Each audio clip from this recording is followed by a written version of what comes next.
5 things to do to get ready for Natlan. Alright, so first you need to clean up your apartment or your house or your room because you don't want to be stinky when Natlan drops, alright? You don't want to be stinky when Xylonin drops, when Mavuika drops, okay? You want to be clean. You want to be, you want to smell good, okay? First thing first.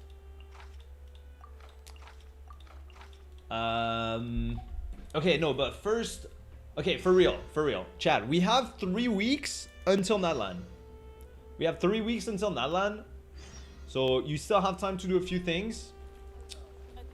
First, I would do your requests and bounties every week if you haven't done it yet, if you don't do it too much anymore, to save as much Mora as possible.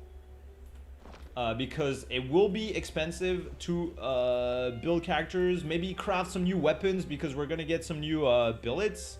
I mean, some new craftable weapons, maybe not new billets, hopefully not new billets, but we're gonna get some new craftable weapons, so saving Mora is gonna be important.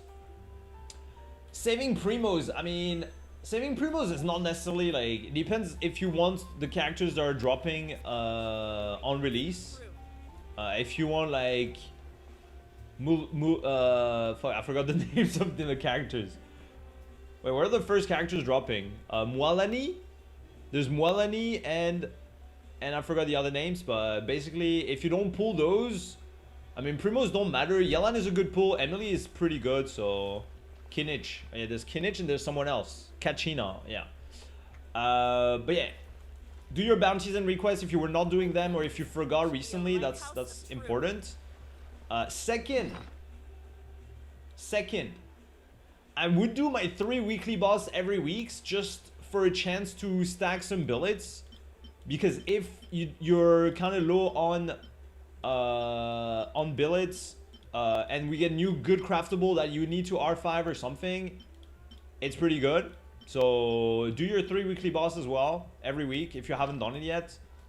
And if you have nothing to farm for, honestly, you could even do more than 3 per week, but 3 per week is like pretty cheap, so I would at least do your 3 weekly boss per week. If you're pulling for the new characters, you can farm Ley Lines for XP books, for Heroes Wits. If you don't have a lot, honestly, just spend the next weeks farming for Ley Lines because it's pretty expensive. If you're pulling for the new character, farm your Heroes Wits. Fourth tip is going to be saving your artifacts, chat. Alright, saving your artifacts, very important. We're definitely gonna get a new Strongbox in Natlan. New sets are gonna be added to the Strongbox. We're probably gonna get the first set from Sumeru, so Deepwood. We're gonna get what? We're gonna get Deepwood. We're gonna get Deepwood Gilded, which is pretty insane. We're gonna get Desert Pavilion and Flower of Paradise Lost. And is there something else? There's another one, no? Are we gonna get this? No, not this. This? Are we gonna get Vorukasha and Nymph? Maybe, yeah, probably. So we're probably gonna get Vorukasha and Nymph. Those are not really important, but Deepwood Gilded is kind of good if you don't really have good ones yet. Especially Gilded can be hard to get like good stats for like Alhitam or stuff like that. Can be worth saving your artifacts for the Strongbox. Maybe they're gonna do some QLs as well for the Strongbox, who knows? So I would probably save as much stuff as you can. And then I think that's pretty much it, honestly. It's mainly like saving resources overall and pre-farming as many resources as you can. Save your fragile if you can as well. If you get some fragile from like battle pass or anything, save them as much as possible, because we're gonna get a new set probably on release like every new region, and it's probably gonna be good on a lot of characters in Natlan. If we check Marechaussee Golden Troop, it's good on like almost everyone in Fontaine. Deepwood Gilded is good on almost everyone in Sumeru and Emblem. Shiminawa was pretty much good on almost everyone I mean, not everyone, but like, yeah, it was a very good set on like a lot of characters. So save your fragile. Save your fragile. And talking about fragile, starting next week, you can save the fragile from the teapot of next week and the week after. Oh wait, no, not next week.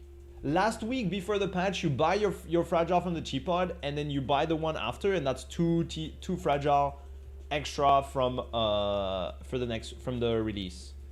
So important. And that's pretty much it, honestly. I think that's pretty much it. There's nothing else really important. Maybe pre-farm, I don't know, maybe farm a bit of monsters if you're low on materials. But I think that's pretty much it. There's nothing really else that is really important. Crystal flies. Yeah, I mean, you can farm crystal flies. If you save a lot of fragile, farming crystal flies can be good. But this spot here is the goat. This spot here is the goat. You farm this 6 per day, and then you have infinite. Pretty much have infinite if you're not doing like 5 condense every day. Talking about farming. Let me farm artifacts to get a bit more. And I think that's pretty much it, honestly. And also, chat, the best tip before Natlan is to follow and subscribe on twitch.tv/Komemos and on YouTube to get the best Genshin Impact content. True and real. True and real.